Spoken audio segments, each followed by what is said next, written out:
Hello દોસ્તો, જય માતાજી। આજે હું લઈને આવી છું પાવભાજીની રેસીપી। તો આજે હું તમને બતાવીશ પાવભાજીની રેસીપી। એકદમ લારીમાં મળતી તેવી ઘરે જ બનાવશું આપણે ભાજી। એકદમ લાલ ચટાકેદાર મસાલેદાર ભાજી આપણે ઘરે બનાવશું। તો તમને એમ થતું હશે કી શાકભાજી લઈને ભાજી બનાવવી, તો ચાલો હું તમને બતાવું કયા શાકભાજી લઈને ભાજી બનાવવાની। સૌથી પહેલાં મેં અહીંયા લઈ લીધું છે બટેટા, રીંગણ, ફ્લાવર અને દૂધી અને વટાણા। બધું બરાબર ધોઈ અને આપણે એને તેલમાં વઘાર કરી લઈશું।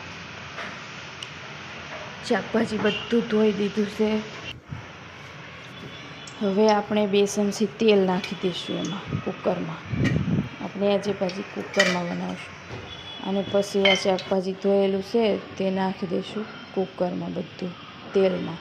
આપણે વઘાર નથી કરવાનું, તેલ ગરમ થાય એટલે એમાં આપણે બધી શાકભાજી નાખી દેવાની છે। પછી ઉપરથી નાખી દઈશું આપણે બધા મસાલા થોડુંક મીઠું નાખી દઈશું,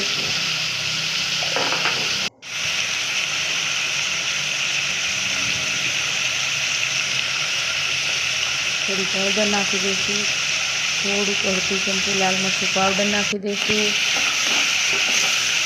બધું બરાબર હલાવી અને આપણે થોડુંક પાણી નાખીશું, કેમ કે આપણે મેસરથી મેશ કરશું એટલે વધારે પાણી હશે તો બરાબર મેશ નહીં થાય। અડધો ગ્લાસ પાણી મેં અહીંયા નાખી દીધું છે ભાજીમાં, બધા શાકભાજીમાં। હવે આપણે 2 સીટી થાય એટલે રહેવા દઈશું। 2 સીટી થઈ ગઈ છે, આપણું શાકભાજી બફાઈને તૈયાર છે। જો તમે મસ્ત પાણી બરાબર માપનું આવી ગયું અને શાકભાજી બધું બફાઈ ગયું। હવે એને આપણે મેસરથી મેશ કરી લઈશું। બધું શાકભાજી મેશ થઈ જાય પછી આપણે એને ભાજીનો વઘાર કરી લઈશું। તો લારી પર મળતી ભાજી આપણે ઘરે પણ બનાવી શકીએ એકદમ મસ્ત। બરાબર મેસરથી મેશ થઈ ગયું છે બધું। અને હવે આપણે ભાજીનો વઘાર કરી લઈશું। તો આપણે લઈ લઈશું એક પેન, તેમાં મૂકી દઈશું તેલ ગરમ કરવા। 2 ચમચી તેલ નાખી દઈશું। ભાજીમાં હંમેશા તેલ વધારે જ હોવું જોઈએ, તો જ ભાજી સારી લાગે છે।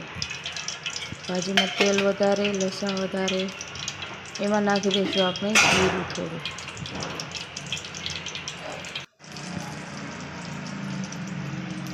અડધી ચમચી જીરું નાખી દીધું।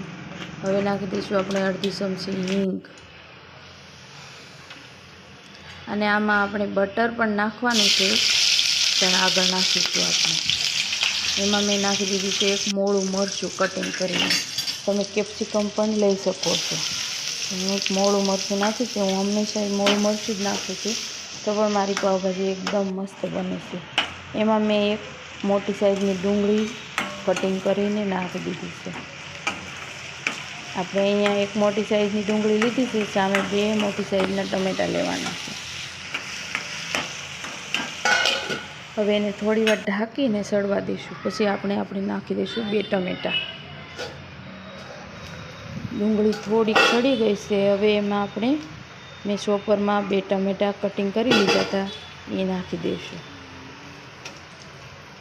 ભાજીમાં હંમેશા ટમેટાં વધારે હોય તો જ તેનું કલર અને ભાજી મસ્ત લાગે છે। હવે ટમેટાને સળવા માટે આપણે અડધી ચમચી મીઠું નાખી દઈશું, કેમ કે શાકભાજીમાં બાફ્યા ત્યારે આપણે મીઠું નાખ્યું હતું, એટલે આમાં આપણે મીઠું જોઈને જ નાખવાનું। હવે આને થોડીક વાર ઢાંકીને સળવા દઈશું પાછું, ટમેટાં અને ડુંગળી 2 સડી જાય બરાબર ત્યાં સુધી। હવે આપણે જોઈ ટમેટાં અને ડુંગળી કેવા સડ્યા છે કે નહીં।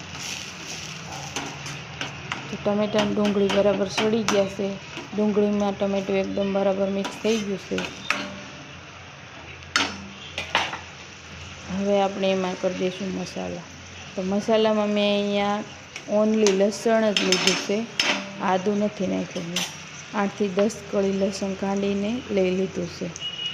એમાં આપણે નાખી દઈશું બધા મસાલા, અડધી ચમચી હળદર પાવડર,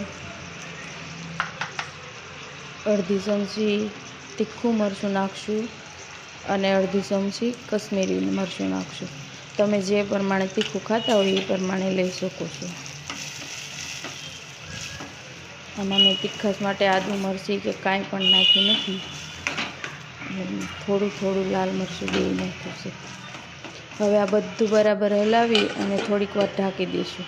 મસાલામાંથી તેલ છૂટું પડી જાય ત્યાં સુધી રહેવા દઈશું. તો તમે જો મસાલામાંથી એકદમ તેલ છૂટું પડી ગયું છે. હવે એને બરાબર હલાવી લેશું આપણે.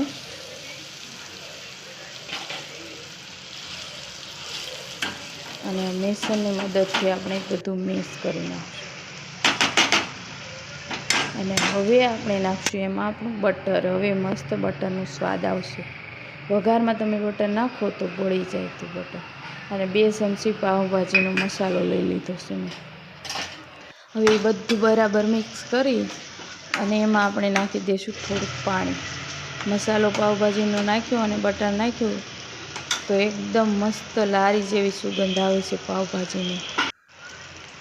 એટલું થોડુંક અમથું પાણી નાખી દીધું છે મેં. તો તમે જો કેવો કલર એકદમ મસ્ત આવે છે.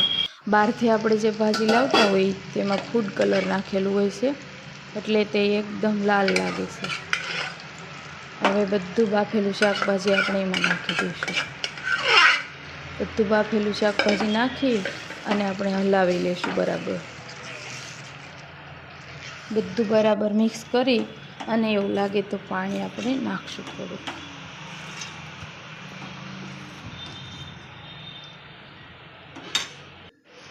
થોડુંક પાણી નાખી અને આપણે ઢાંકીને સડવા દઈશું. એટલે આપણો પાવભાજીનો કલર એકદમ મસ્ત આવશે. હમણાં સડવા દઈશું ને એટલે જો આવી રીતે પાવભાજી બનાવશો ને તો એકદમ લારી જેવી પાવભાજી બનશે ઘરે જ તમારે. તો તમે જો એકદમ પાવભાજી બનીને મસ્ત તૈયાર છે.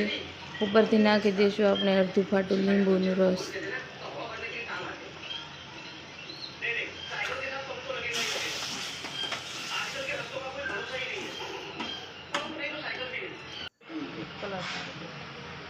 હવે નાખી દઈશું આપણે થોડાક ધાણા.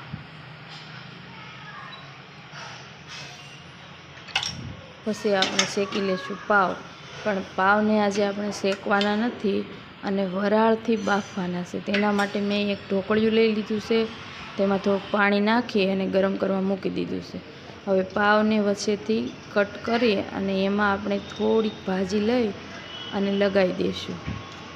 ભાજી લગાવી બંને બાજુ બરાબર ભાજી લગાવી અને પછી ઉપરથી લગાવી દઈશું આપણે થોડુંક તેલ.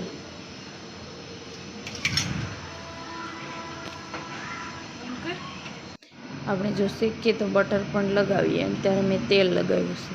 ઉપરથી થોડુંક તેલ લગાવી અને જે આપણે પાવભાજીમાં મસાલો નાખ્યો હતો તે મસાલો ઉપર થોડો અમથો વેરી દઈશું.